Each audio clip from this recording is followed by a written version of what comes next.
Act like we've done this before. Is that that's the recommendation? Okay, well, we've already screwed that up. We're 5 seconds in and acting like we've done this before. But hey, listen, it's the Audible Live. As you can see, we got Cecil out to work, Bloom's out playing somewhere. So we thought we'd bring in the real heavies this time. So we've got, in addition to Gene Bramel, football guys Dan Hendry and Jeff Hasley, who, guys, this is going to be a fun show. Welcome. It's a pleasure to have you both on.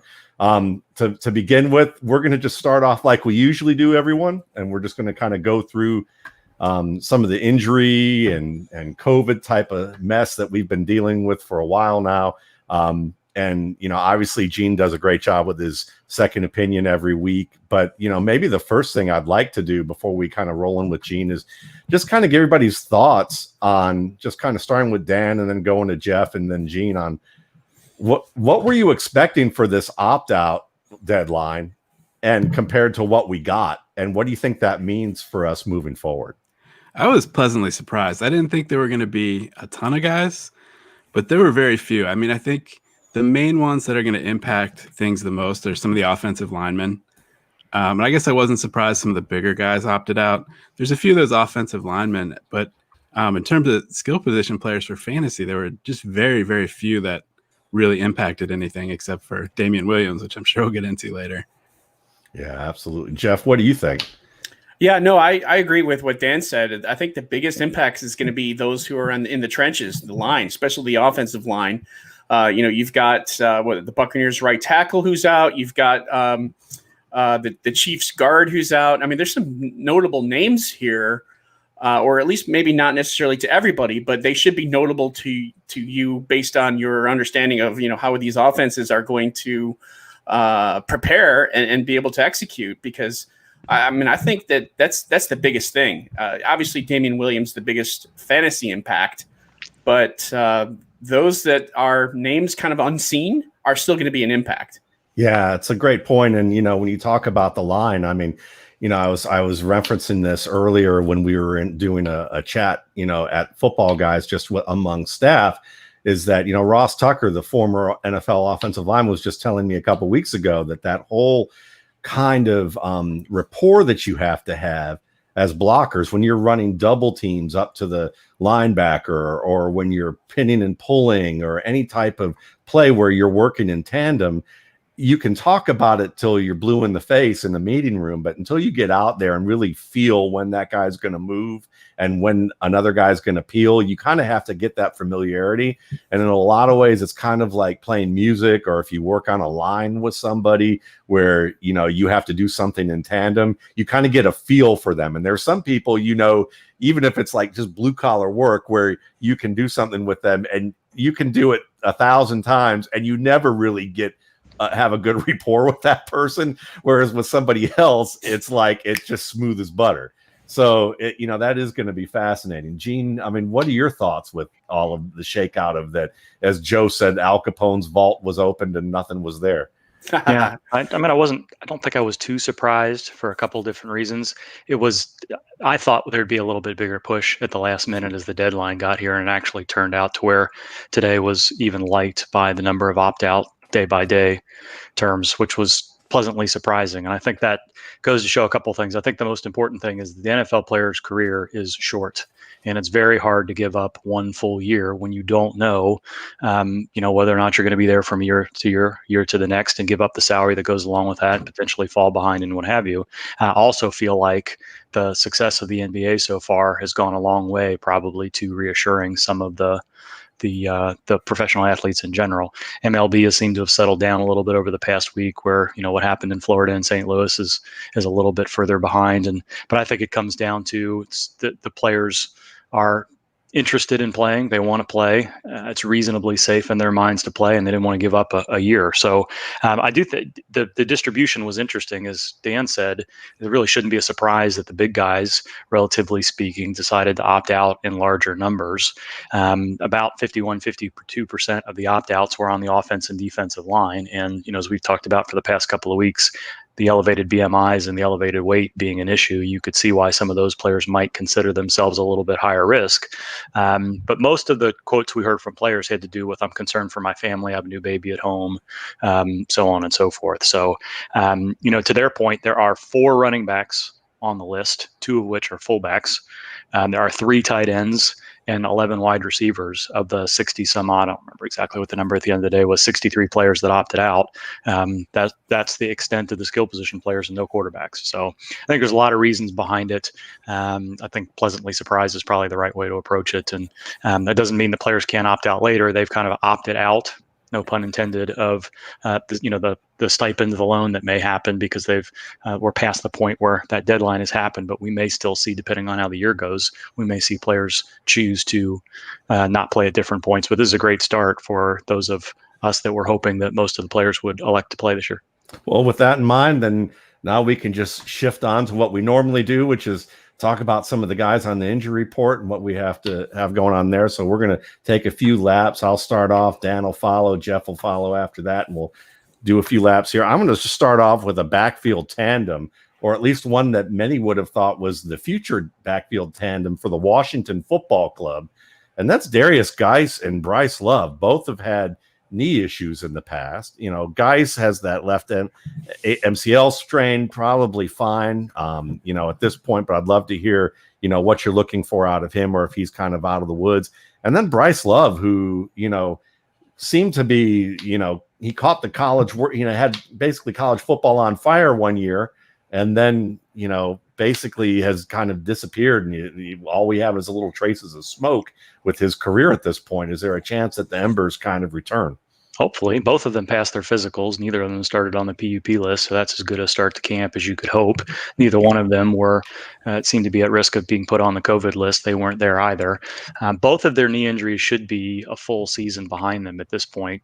Darius Geis's MCL sprain was kind of a week 17 issue, so there wasn't much chance of him returning to play at the end of the year. He had a couple of different MCL sprains, no idea whether or not he's got any residual cartilage conditions, meniscus or otherwise, that might put him at a little bit long-term risk. But he seems to be, from all of the Instagram videos and things that we've seen through the offseason, pretty much ready to go. Bryce Love's issue, we always expected last year to be sort of a redshirt year, and it would have been unusual for him to recover quickly enough after a December college injury to be able to play at any point last year.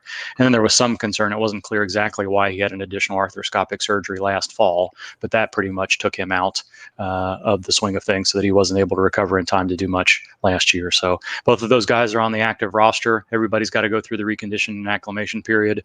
Hopefully there aren't any setbacks and we get to see both of them play. Yeah, so I was going to ask about Deebo Samuel. I've seen conflicting reports as to whether he's likely to end up on the PUP list or if he might be back in mid-September. And then also I was kind of wondering, if he comes back, is this the type of thing that you think will linger all year? Because I know foot injuries can be really tough. Yeah, those metatarsal injuries are highly dependent on how the first procedure goes and, in some respect, how quickly players come back.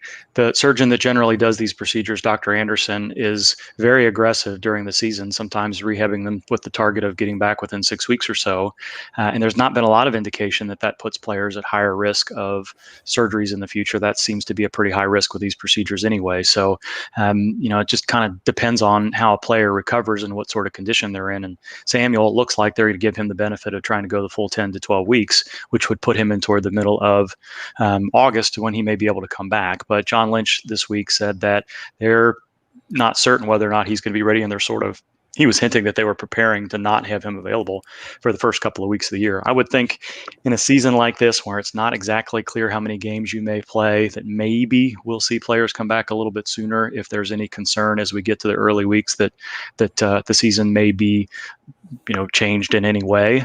So I still think it's unlikely that he goes on the NFI list, stays there to start the regular season. This year, with the injured reserve where it is, where you can put a player on there for 3 weeks and bring him off unlimited, maybe he starts on injured reserve, but that doesn't necessarily mean that we're going to see 6-7 weeks like we would if in past when they were on PUP or NFI. So there's a little bit of a wrench in the making there, where we may see a player stay on NFI all the the way through the preseason and then start on IR with the thought that, we weren't going to have him back in week 4 anyway. We get a couple of weeks of practice after those 3 weeks are up. That could very well happen. So if we see Samuel on the field at all towards the end of the preseason, that would suggest that they're hoping to get him ready, I think, for week 2 or week 3. Whether it lingers or not is going to be entirely dependent on how smooth the procedure went and whether or not there's any rehab issues in terms of, is the screw in a place where it might cause a little bit of soreness and pain, similar to what we saw with Marquise Brown last year, although that's a different injury, but the thought process can be the same. So I'm still hopeful that, 14 weeks is going to be week 1 for him. And we've heard anything from 10 to 16 from Samuel himself to Ian Rappaport. And I think the sweet spot's going to be around 12. So I think everybody can cross their fingers that he is going to be on the active roster for week 1, but I don't think you're going to get a full complement of snaps and production out of Samuel until sometime later in the first month of the season.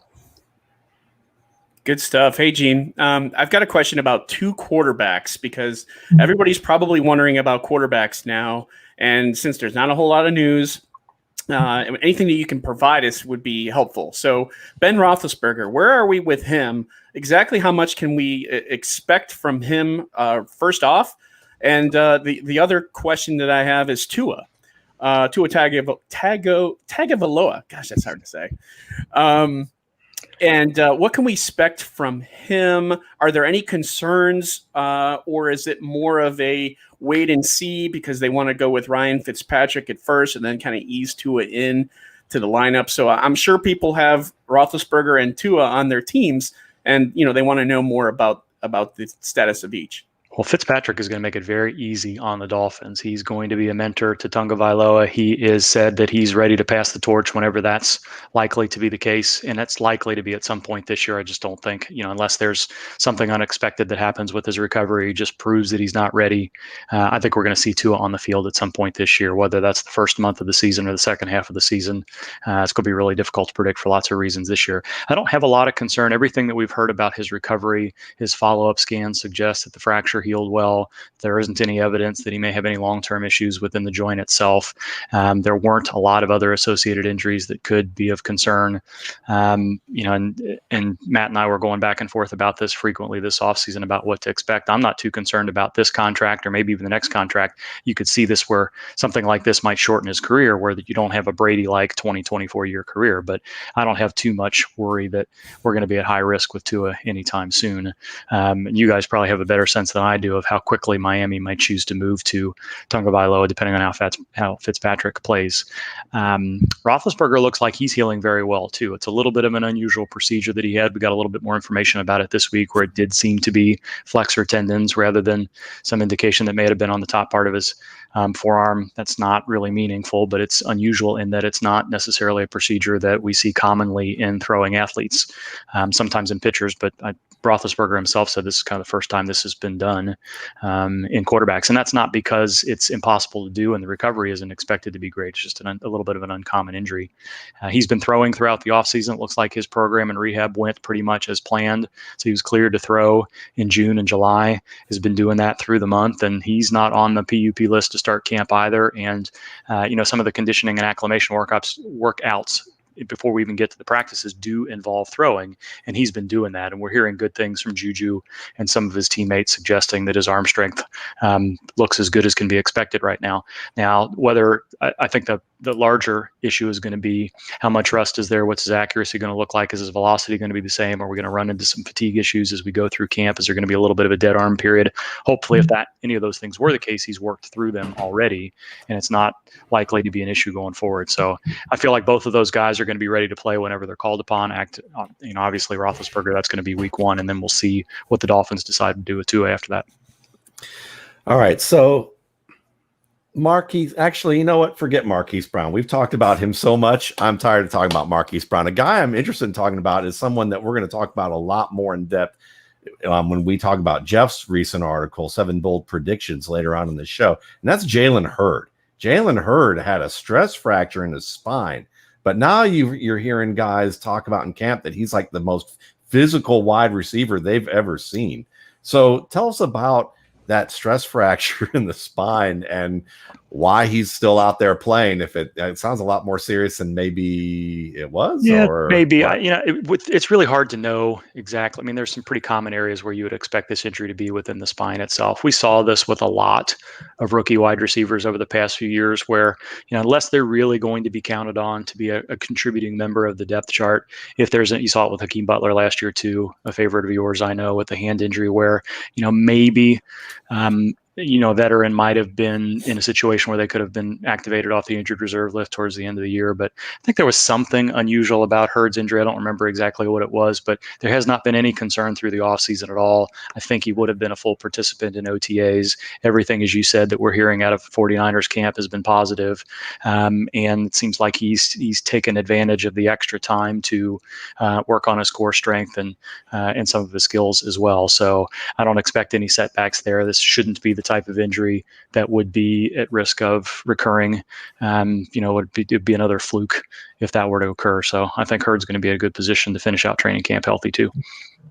All right, let's go another couple rounds here. Dan, what do you got? How about T.Y. Hilton? I saw he showed up with a hamstring injury, and he's had a hard time staying healthy the last few years. How worried are you about him? Yeah, he's the first of the veterans to kind of fall to kind of our expected rash of soft tissue issues. And you're right. The concern with Hilton is that he's had a number of these over time. He tends to try to play through them. Sometimes they turn into a little bit more nagging issues. The calf strain he had last year is kind of chiefly concerning among that. Everything we've heard from the team, and again, who knows what that means this time of year right now, but is that it's a relatively minor injury. They're just taking caution with him. But when you start out this time of year already a little bit behind the eight ball, so to speak, with a soft tissue injury, that now you're not only conditioning, but you have to recondition.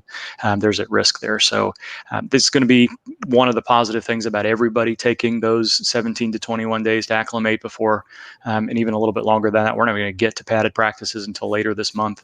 So by that point, he's going to have 4, maybe even 6 weeks, depending on when this injury occurred. We're not sure exactly when it happened, to have been able to recondition and hopefully get through that all important phase where he's past the point where that muscle is at high risk of having a recurrent injury. Hey, Gene, I want to ask you about Sony Michel and his foot discomfort that caused him to have surgery this offseason. Can you talk a little bit more about exactly what you think possibly happened there and what the surgery means, how his recovery is right now, and what can we expect from him? Yeah, I really don't know. We're not likely to get much from New England. There's been whenever you hear rumblings from the beat writers in New England that all is not well, things are probably not well. And we had reason to be concerned about Michel's knee with cartilage issues very similar to what we've talked about with Todd Gurley over the years. So that's kind of floating around in the background. And what was called a little bit of a maintenance procedure to relieve some discomfort that he was having and not expected to be a really disruptive procedure didn't occur until May. Required 6 weeks of non-weight bearing in a walking boot. And now, although the Patriots are not shy about starting players on the PUP list, not only did he start on the PUP list, but we've got beat writers and trusted beat writers like Mike Reese saying, I don't know, he may not be ready at any point during training camp. And so that if that's the case, then we're looking at arguably 3, maybe even 3.5 months. And there are some foot and ankle procedures that are a little bit more extensive that you wouldn't necessarily consider to be maintenance. So it's a little bit unusual that he was non-weight bearing. Definitely do not like to hear the beat writers say that there's a chance that he may not be ready for the start of the regular season. So somebody that we need to watch very carefully week to week. And I would not feel very comfortable with him unless they activate him in advance of week 1 and they really get him reconditioned. Otherwise, he's going to need to go through the same process that all these players are during the regular season. And we may not see him really hit stride until much later in the year. So he'd be at the top of the list of veterans right now where you're just really not liking what you're hearing from camp and from around the team. All right. Well, we're going to do one more turn here. And we have a question, obviously, from our awesome chat room. Love having you guys here and giving us the support that you do. And of course, we got to make a Dwight Schrute joke with KGB jokes as well, too. And somebody just needs to get slapped, I guess. But any discussion on Seattle's guys, Carson, Penny, and Disley? I mean, what are your thoughts on those? Yeah, pretty much what we expected. Carson was not on the PUP list. He passed his physical. Lots of good things we're hearing about his hip injury as the offseason has gone along, which is great. You want him to be in as condition as possible and not at risk of soft tissue things like so many of these other players are. Hopefully he's not any more of a setup than anyone else, and that hip has been allowed to heal.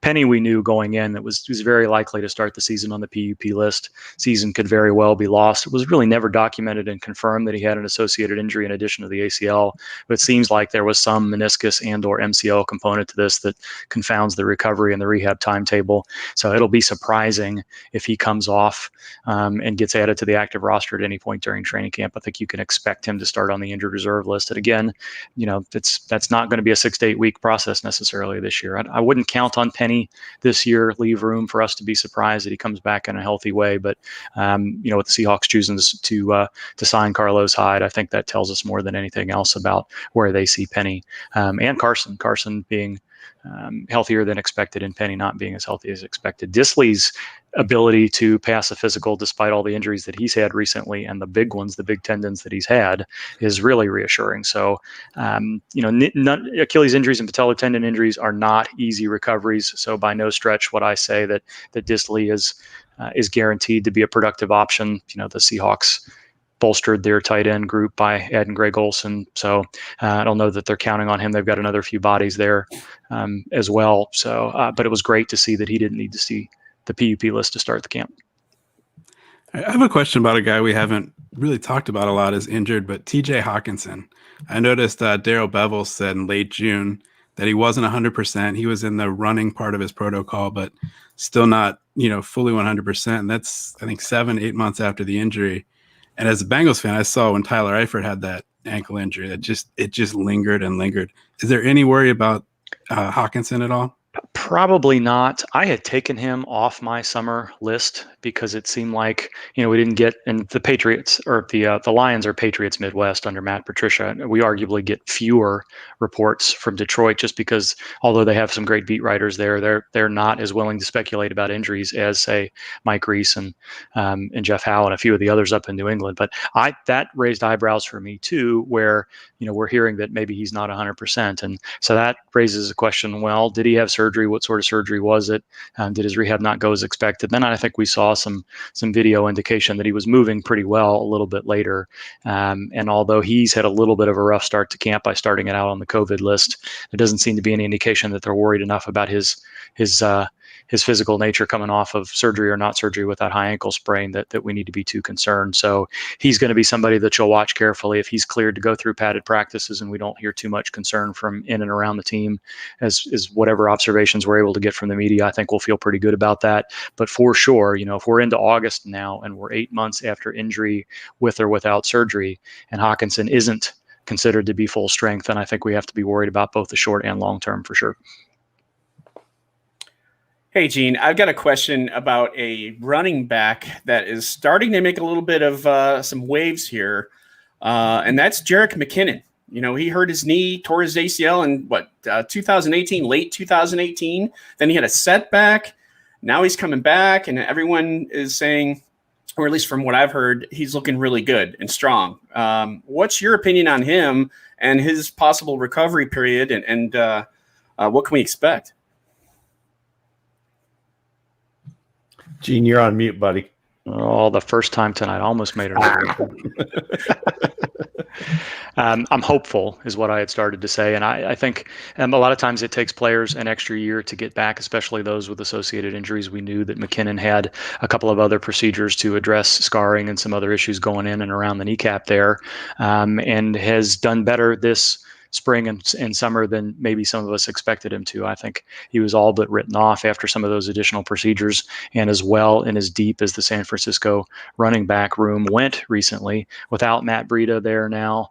There's a little bit of room for McKinnon to make some noise, but there's a number of players there that he's going to have to work through to get any sort of meaningful playing time. But it will be great knowing that Kyle Shanahan isn't shy about moving some players around. If McKinnon is healthy and holding up when he gets into contact camp practices, that we may see a little bit more from that running back room again this year, even without Breida there. So I'm still a little bit nervous. We haven't seen him do it at full speed in football-related conditions yet. But if he can get through training camp without any issues, and we continue to hear as good things about him as we have through the off-season rehab protocols, then I'm optimistic that he'll be able to stick on the roster and maybe even contribute at some point. Well, awesome. Once again, we got great insight from Dr. Gene Bramel. And if I could do like a Cecil imitation, I would, but I didn't get a chance to motorboat a running back poster before I got on the show. So I just don't quite have the vibe going on for Cecil yet, but I could try a chat room, react to me kind of thing, I guess, but seriously, are you going to stick around for a little bit longer, or what do you think? Yeah, sure. I'll hang out with you all. Okay, good. Because we have a question here to lead off here that really kind of Joe Mixon or Clyde Edwards-Helaire. Now, that wasn't quite the question that Clayton Gray raised in our private work area in terms of when we're putting out content that's collaborative stuff, but it was, would you take Clyde Edwards-Helaire in the first round? And so, a lot of us had a spirited back and forth, but probably no more than Dan and I, who pretty much, I think, wrote a book. And I think Clayton's now going to have to try and pare it down or figure out what to do somehow. So I thought it'd be fun for a number of reasons, because Dan just does an awesome job with his Dynasty Trade Calculator monthly article and the rest of the work that he does at Football Guys. But I mean, Dan's trade calculator, or not trade article, and is one of those that I used to do something for the RSP post draft on my own. And then when I saw Dan's, I was just like, I'm done. Just go here. Just go to Dan's stuff because it's great, So I'm going to lead off, though, a little bit about my thoughts on Helaire and in relation to this question that Chadler T asks. And then I'd love for, Dan to share his points. And, of course, we get Jeff and Gene to weigh in as well. And my thought is I think Clyde Edwards-Helaire is a terrific prospect, great receiver out of the backfield, terrific runner, route runner, and he's a good runner. He has excellent vision. I just don't see him as a running back one right now. And for me, I think the crux of the argument that we got down to is, while you can say what you want about the quality of the depth chart, which isn't like filled with world beaters, my contention has been that Andy Reid has often been cautious about using guys at least early on. Like he'll start with the committee, and then when the guy that he thinks is gonna, the most talented guy kind of shows his stuff and is consistent for 2 to 3 to 4 weeks, then he gives that guy increasingly more reps until that guy takes over the spot. We saw it with Spencer Ware. We probably would have seen it with Kareem Hunt if Spencer Ware stayed healthy. We saw it with Charkandrick West before that in the past when they had the Niles Davis, Jamal Charles type of combo. So I'm thinking he's a little more cautious there. It's the same thing with Brian Westbrook way back in the day when they had Correll Buckhalter and Deuce Staley, and then past his prime Dorsey Levens as part of the equation at one point. Ryan Moat's a favorite of Cecil, Sigmund, and I, if you've been longtime Audible listeners. And so I just think that you look at Clyde Edwards-Helaire's blocking skills, and that's the subpar part of his game. Now, to one argument, you could say, well, Kareem Hunt couldn't block either, and look at what he did. And my point with this is that while Hunt had 79 and 80% of the touches while he was, his 2 good, strong years with the club, it was the first year was because Ware got hurt late, and Ware was a superior pass protector and was one of the league leaders in yards after the catch as a receiver, and very good at the catch point as well. So you had a powerful runner who could have counteracted some of that.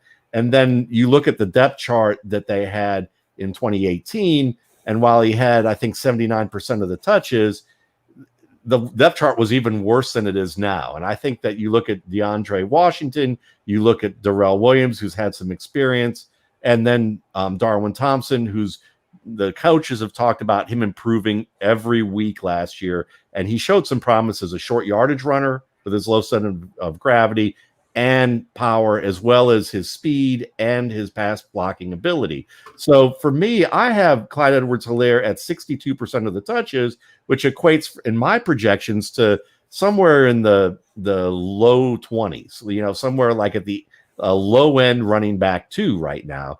And to me, for him to get to that 80%, it's going to have to be over guys that I think are just good enough to where Reed will not start Edwards-Helaire right away, giving him those types of touches. But it's very possible that if he can get to that 80% range, which is a crap ton of touches for a rookie, he can break into that top 5. So, for me, I'm more cautious about it when I think about the other guys that you can have. And to answer Chadler's question, my answer is neither. I'd rather have James Conner, since he didn't opt out and he's got that great Steelers line and they're going to use him as a feature back. I'd take him at the end of the first round, knowing that he's not going to come back to you probably at that turn, for the third, fourth. But what say you, Dan? I mean, what are your rebuttals? Because you had some really good rebuttals to my debate about this as well. Yeah, I think first thing I'd start with is if we're talking about PPR, which I think is what we originally discussed, the focus on touches can lead us off track a little bit, because I did some studies looking back on past years, and every reception is worth 3.25 more points than a carry. So if you have 2 players, one player has 180 touches, but 60 of them are receptions, he would have, and you told me nothing but that. And you told me there's another player at 270 touches, but 20 of them were receptions. Those would be exactly equal. So it's not necessarily that I think he needs to have 80% of the touches. I think everyone is underestimating a little bit just how involved he'll be as a receiver right away. The previous decade in the SEC, Alvin Kamara had the season high for receptions at 40, and Edwards-Helaire blew that away with 55 this year. And even with that 55 is almost a misleading number, because when they were playing FCS teams, he got 0. In the big games, they were throwing it to Edwards-Helaire consistently at 9 versus Alabama, 7 versus Auburn, 7 versus Georgia. And he was making guys miss consistently. Every time they'd get it to him in space, if it's 3rd and 9, he'd find a way to get 9. And some of those were just like Houdini acts. And I think the fact that the Chiefs took him in the first round is, I think they like him as a runner. I'm not going to say that that's not, part of his game that he's good at, but I think they think he provides a really unique mismatch in the passing game. And I think if you start looking not necessarily at what he can't do, but what he can do, I think, Patrick Mahomes talked about how excited he was. So my thinking on Edwards-Helaire is that right away he's going to be a guy who's going to get 6 or 7 targets every game. And there's upside for even more. We saw, I think Austin Eckler's an interesting comparison, where we saw last year just targeted consistently. And in this offense, we're going to get it. Those targets be coming from Patrick Mahomes. They scored 66 touchdowns as an offense 2 years ago when Mahomes was fully healthy. And, when they have all those pieces rolling and you go into a game, almost thinking about it from like a DFS perspective, you're going to go into these games and their team total is going to be 28, 30 points a lot of these weeks. And you're going to be looking at, I'm going to project Edwards-Helaire for, having a really good chance of scoring a touchdown. I'm going to project him for 5 catches. And those catches and the yards, they just add up really quickly in PPR leagues. So, kind of the comparison to Mixon, that is going to be like league specific for me. I listened to you and Dwayne's podcast series where you guys go through the projections. And I think you guys made some good points on when you did the Bengals on Joe Mixon might only have 20 or 30 catches, because the Bengals haven't been throwing the ball to running backs a ton. Gio Bernard's still there. He's going to probably catch his 30 passes. So when we talked about that player A, player B comparison, where, Mixon's probably that player B where he gets his 250 to 270 carries, but he's only getting 20 catches, where if you start projecting Edwards-Helaire for 60 catches, 80 catches, he doesn't need to have more than 200 or 220 touches to put him in a spot where he's going to probably outscore Mixon. And I think also, touchdowns, just because the offense is going to be so much better. So that would be kind of my case for Edwards-Helaire in PPRs. I just think they're going to use him a lot and creatively out of the backfield as a receiver. No, those are great points. And I have to laugh. I have to share with you guys that I got an email from a Football Guy subscriber last week who's like, "You're killing me about this Clyde Edwards-Helaire stuff, because who am I supposed to trust, Patrick Mahomes or you?" And I'm sitting here thinking, well, great. Yeah, obviously Patrick Mahomes. But I laugh because he was kind of saying that and ribbing me about it. And I'm like, yeah, I mean, I get it, but at the same time, it's one of those things. I think it's about it may be about the risk level or what your draft plan is about. And it doesn't mean that he's a high risk player necessarily for running back one. I think Dan lays out a good argument for why it's probably it's a moderate risk at best, maybe, and no more of a risk than it would be taking another guy who's been in the league a little bit longer. Jeff, what do you think of all of this? Well, I was one of the staff members who indicated that thinks that Clyde Edwards-Helaire should be a first-round pick. And I think it all goes back to Andy Reid, and I think it's his goal to have a stud running back in his offense. And we've seen that before with his teams in the past. And when he has that, he leans on them. And I'm not even sure if we can say that Kareem Hunt was his specific choice to be his lead back. It just kind of happened that way. Like you mentioned, they had Spencer Ware, of course, Kareem Hunt, Sharkhandrick West. So it was more of like a committee approach, but then Hunt just took off, and he really took off with the role that he was given. But now I think that, being able to have the opportunity to get a running back in the first round, Clyde Edwards-Helaire, a strong running back, reminds him of Brian Westbrook, if not more so. I think he mentioned that. So I think that Reid has his guy, and he has his guy. He's ready to lean on him. And like Dan already said, we're talking about one of the best offenses in the league, which is also going to score upwards of 30 points a game. Your top running back, especially someone who can be a receiver, and, get, as Dan mentioned, 6 or 7 targets a game. That might be a little high, Dan, but still 4 or 5 catches a game, and, rushing 12, 13, 14 carries, being a part of the offense. And he's going to get his opportunities to score touchdowns. It's almost like, when we saw Hunt, and we saw all these running backs too, also in Reid's system, it seems like every week they score touchdowns, sometimes more than one touchdown. And we see this in the Chiefs offense as well. We saw it with Jamal Charles. I just think that he's worth the first round pick. And the reasons that I gave in my write-up in the Football Guys piece is just the fact that, you've got the best offense in the league. You've got Edwards-Helaire now at the top of the depth chart. And, we've seen this before with Kareem Hunt. It's the same team, the same coach, the same type of rookie appeal. So why not take that chance? If there's a chance that he could be a league winner, why not have that option? And, in the first round, I would condone taking him after McCaffrey, after Barkley, Zeke Elliott, Alvin Kamara, and Derrick Henry. I would put Henry ahead of Edwards-Helaire, but after that, he's my guy, and I think you can win your league based off of that. Just simply, if it's a possibility that you could, I think you have to go with the side that sees more optimistic. So I condone Edwards-Helaire. I'm curious what Gene thinks. Yeah, absolutely, Gene. So what is it? Is it 3 against 1? Yes. Or yep, there you go. All right. No, Jeff's argument is my argument, and is Matt, I know and you guys that have played with me, I don't really care about ADP. I am looking to find as much upside as I can at every round in redrafts. And then, if I bust, I don't really care if I'm 1-12. I'm really looking to maximize my edge and try to get a bye week and win a championship where I can. So I haven't done a lot of looking yet to see where I would slot him.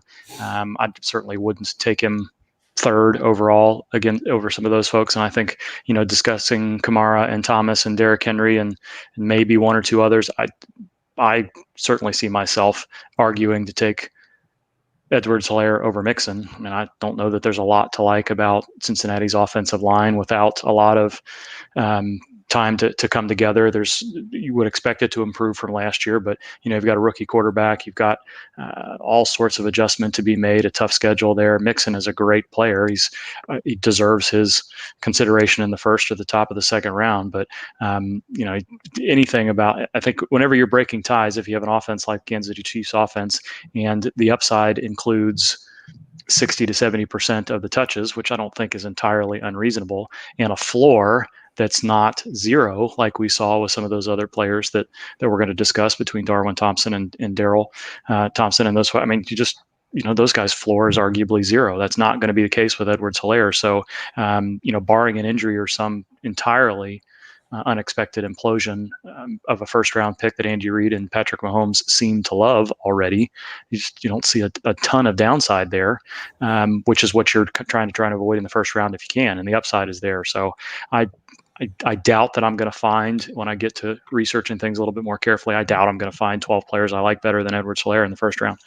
Well, listen, Bloom has Narrative Street. Maybe I should start Omen Street, because before this show, if back here's a window and above that window is my roof, and I was sitting out on my deck earlier, and a red-tailed hawk just flew up and perched itself right on the corner right above my window. So maybe it's trying to tell me that Clyde Edwards-Helaire needs to fly from the no-fly list that I have him on right now. I don't know. You guys are making some compelling arguments here. But that was awesome. So let's move on a little bit. I want to see if we can get to some some questions from the chat room. But before we do that, Dan, listen, your dynasty trade value chart, as I talked about, is really awesome. I'd love for you to take some time to just explain to anybody who's not familiar with it what it is, what's your methodology, and then maybe talk about a player or two that's in this month's article that you think, is a worthwhile deal, or a deal that may not be so worthwhile. Yeah, so this is actually going to be my 6th year writing this article. It comes out the first of the month every month. In the off season, it'll be the first Tuesday of every month during the NFL season. And the basic setup is I try to put numerical values on the players. So if you're in a dynasty league, you can start kind of, what a fair deal would be. And then you can kind of look at it and say, if somebody offers me these players, I'm going to add them up and they're worth 50 points. The guy I'm giving up is only worth 30 points. Like, I need to hit accept pretty quick unless you think my values are crazy. And part of the methodology, this goes back a little ways, it's kind of based on value-based drafting, but I simplified it and kind of centered it around points per game. So, if a running back has a season where he scores 22 points per game and the replacement level, like say running back 30 that year scored 12, we're going to say he was worth 10 points that year. And that's kind of the basis of everything, is each year, a player is going to return a certain value to you in terms of, and the way I measure that value is kind of similar to VBD, but I simplified it, whole numbers and points per game, because I think sometimes the injury things can skew those things.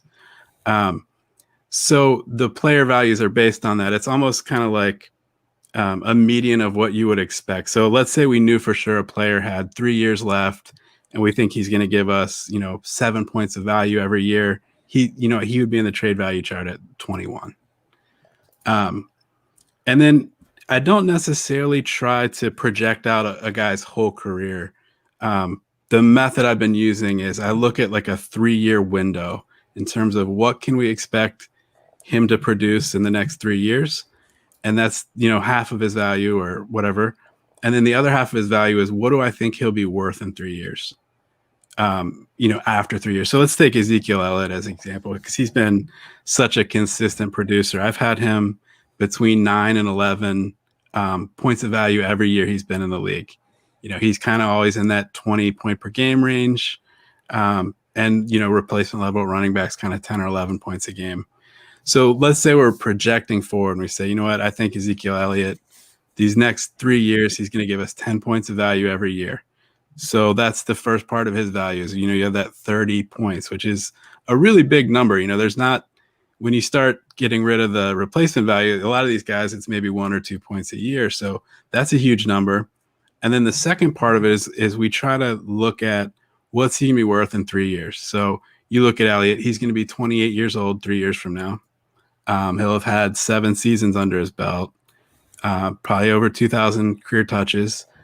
And you start kind of looking for comps, like somebody like maybe Le'Veon Bell, who's 28 right now. You can kind of look at what's Le'Veon Bell worth right now. And, Le'Veon Bell, I think, is around a 15. You say, you know what, I think Ezekiel Elliott, he's probably going to be in a little better situation. I think he's going to be, I'm more optimistic than the 15. Maybe I'll say 3 years from now, he's going to be worth 20. And then you combine that 30 and 20 to get a number kind of around 50. And I do that for each player, and I've been doing it for years. So you kind of get this sense of, like this guy's probably, a really good wide receiver season might be 7 or 8. Michael Thomas had a crazy year last year where he was 13. And you kind of start playing around with these numbers. And so part of that's kind of what the value is based on. But it's also not just my projections. I'm in a lot of dynasty leagues, so I'm kind of taking what I'm actually seeing in leagues. When I see like 2 smart owners make a trade, you can kind of tell like, this guy's going for about this much. So a lot of what I'm putting in there is, this is kind of what I'm seeing. There might be a little bit where I'm maybe rounding up on guys I like, rounding down on guys I don't, or who I think are overvalued based on, how I do valuation. But for the most part, I'm kind of saying this is the market value. If you want to go out and make a trade for Clyde Edwards-Helaire, you need to start putting together a package worth about this amount, or you're going to get laughed out of the, chat. So that's kind of how I set it up. And I go through each position: quarterback, running back, wide receiver, tight end. I have values of future picks.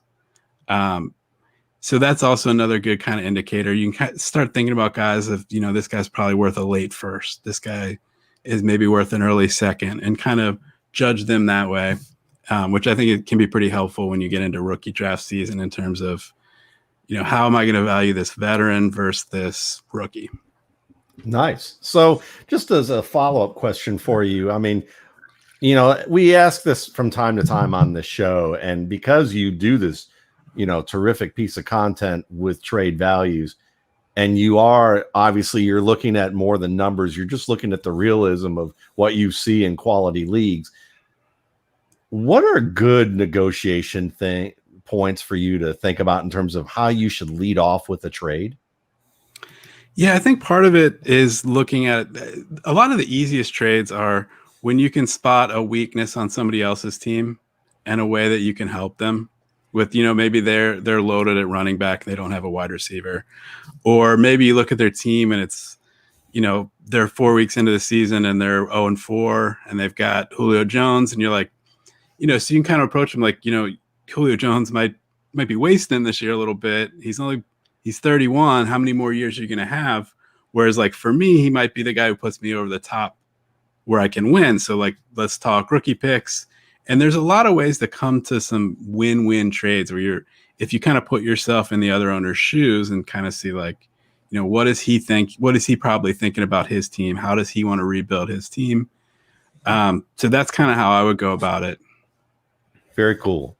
So listen, one of the articles this week that was really a lot of fun to read was Jeff's 7 bold predictions for 2020. And, he had some really fun ones in here. Some players that I really just didn't expect. One of them, obviously, I loved was the Jalen Hurd scores 6 touchdowns, 3 rushing and 3 receiving.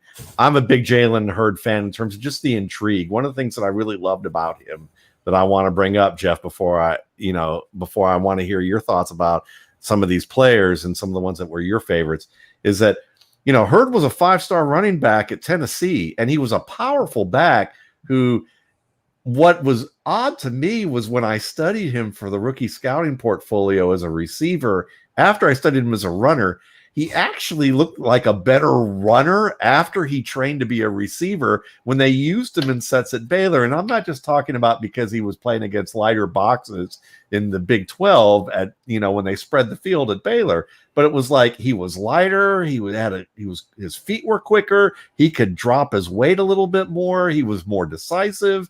And then when you watch him run routes, it's like, wait a minute, this isn't some guy who's like raw at this. Like he actually can run some routes. And the only thing with him that was kind of a shaky part of his game at the end of his career. And you just got to give him his props for being able to really just reshape his game into being a legitimate wide receiver prospect. Is that his hand? Sometimes he felt like he looked like he was doing math trying to catch the ball a little bit. Sometimes his hands kind of failed him a little bit on that end. But I love the idea of him being a big time flex kind of player for the 49ers. And the 49ers, I mean, look, 2-3 tight end sets, their ability to basically put him as an H-back, put him out in the slot, take him outside, put him in the backfield, let him run routes, leak it out of the backfield, let him run the ball. He might be their best power runner on the team, to be honest with you, as crazy as that seems. But, I love this as a bold prediction. I'd love for your thoughts on Hurd, as well as anybody else in your article that just really stood out to you as like, I'm taking this one to the hole. This is the guy that I'm living or dying with in my bold prediction. Well, there's two of those guys I think that I really kind of want to talk about and that really intrigue me. And one is Jalen Hurd, who you just mentioned. And just the fact that he's a 6'5", 220-pound running back who was a 5-star recruit at Tennessee, and he kept Alvin Kamara at bay, when he was there. He did. And John, who was it? John Hen? No, not. Am I thinking John Henry? John Kelly. John Kelly. Thank you. Hello. Yeah. Him as well. And so, I mean, that right there just intrigued me, because I didn't really know too much about Jalen Hurd when he was playing in college. This is all after the fact that I kind of learned about him, because here we are thinking of him as a wide receiver, right? And I completely forgot that he was with Tennessee. I just didn't know. And reading up on him, I'm like, wow, here's a guy who was running back. He actually finished sixth most in Vol's history in terms of rushing yards in only 3 years, which is, that's impressive. And for him to take off of an entire season due to the NCAA transfer guidelines to go play wide receiver at Baylor, I mean, he's got to be dedicated to do that. And I don't know if you saw, Matt, you probably did, but the preseason game last year, week 1, the absolute first preseason game for the 49ers, when they played the Cowboys. And, at first they had their starters in. It wasn't until the second quarter when Deebo Samuel and Jalen Hurd came in, and they looked excellent. They looked great, especially Hurd in the red zone. He had 2 touchdowns, one where he caught a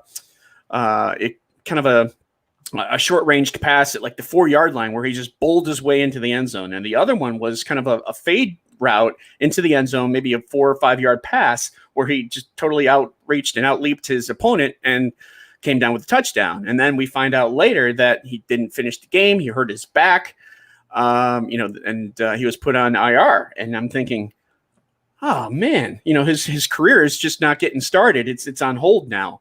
And, of course, I remember that. And we saw how Deebo Samuel just came into play with the 49ers, especially in the second half.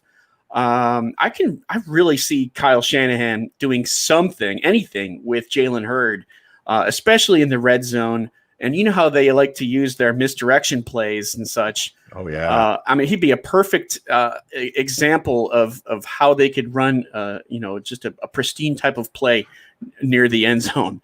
So, yeah, I really like that. The other one that I have, actually, I've got a couple. I really like David Johnson this year, and we could talk about him a little bit later. But I do want to make sure that I get in Jerry Jeudy. Will lead the Broncos in receptions this year. And a lot of people are like, wait, what about Courtland Sutton? Well, all right, well, what about Courtland Sutton? I think Courtland Sutton's a very good receiver. And I think that he actually might score more touchdowns than Jerry Jeudy. So, I mean, I love Jeudy, but I think that Sutton is probably going to score more touchdowns. But I see Jerry Jeudy more as a possession receiver. And in the article, I labeled him as a baseball term as a 5-tool player, and that he has several important skills that he needs to be successful. He's an excellent route runner. In fact, some people have compared him to Odell Beckham in that regard. So, I mean, he's familiar with the entire route tree. He positions himself well. He already knows how to draw flags on routes. He's got the awareness to cut off his route to help his quarterback in times when he's in trouble. He's got excellent speed after the catch. I mean, it's not sub 4.30 speed, but it's still pretty darn good. I think, what was it, 4.4 speed, I think is what it was. Yeah. So in my opinion, I think Jeudy can be that player, to be that possession receiver. He kind of reminds me a little bit of Jarvis Landry and DJ Moore at the same time. And I think he's a better route runner than DJ Moore when he first started out, and possibly even for his career. They're going to have similar career arcs. But I think the level of success that Jeudy has is going to be kind of hinged on Drew Lock and his ability to execute the game plan and the offense. But I actually think that Jeudy is going to make it a little bit easier for Lock to do that, just because he's such a good receiver.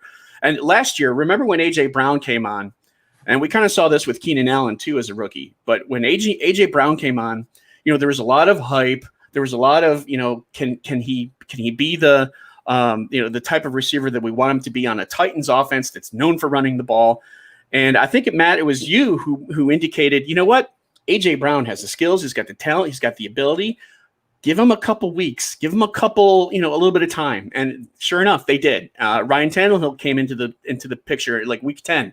That's right kind of around when A.J. Brown took off. So I think a lot of that has to do with the quarterback. As long as Drew Lock can be an effective quarterback, I think Jerry Jeudy's going to just take off. So Jeudy is one of my picks in this article, which I hope you guys read. Talk to me about Tajay Sharp, because I kind of threw this out there thinking that with the Vikings now, no longer have Kevin Stefanski. They hopefully no longer have a lot of the 12 personnel, but I'm actually curious to see what they're going to do in this regard, because they've got two capable tight ends in Kyle Rudolph and Irv Smith, who's coming into his own, which really makes it more possible to run that 12 personnel. But with Gary Kubiak coming into the offense as the coordinator for the Vikings, I'm thinking we're going to see a lot more 11 personnel, which is going to remove one of the tight ends. And the question here is, who is going to be the wide receiver that's opposite Adam Thielen?